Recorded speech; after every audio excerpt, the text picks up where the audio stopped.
Willkommen zurück hier bei Retrocast. Sinnlose Let's Plays und wir dürften uns den Pool anschauen gehen. Mal schauen, was denn da Schönes gibt. Oder auch nicht. Haha!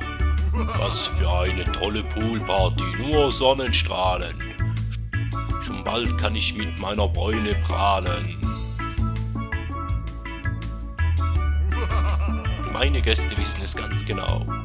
Mit Dr. Nasshass hat man Spaß wie Sau.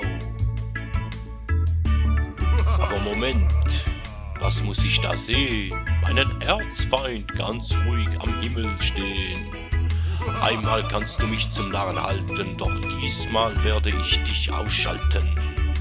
Komm ruhig her mit deinem Regen, was du dafür verdienst, will ich dir geben. Ich gebe nun ganz offenbar bekannt, heute ist der Tag, an dem jede Wolke verschwand. Ruiniere Dr. Nasshass Poolparty, lass das Wasser nicht ausgehen, lass dich nicht treffen. Okay. Ah, der schießt auf mich.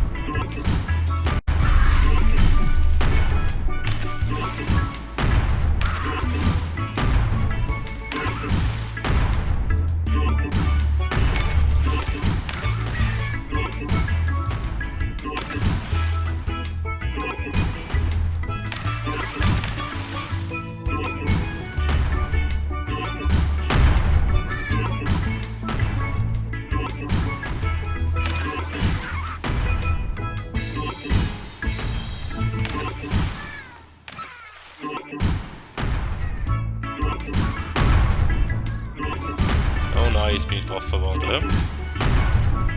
Da ist, wo ist denn der Letzte?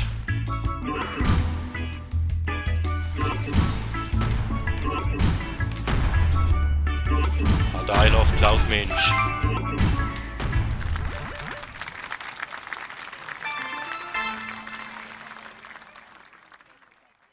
Ja, wir haben es geschafft, egal, da machen wir vielleicht noch ein anderes Mal, da lass dich nicht treffen, aber wir haben die Welt geschafft, so weit, das ist gut, passt. Somit vielen Dank, bis zum nächsten Mal und man hört sich.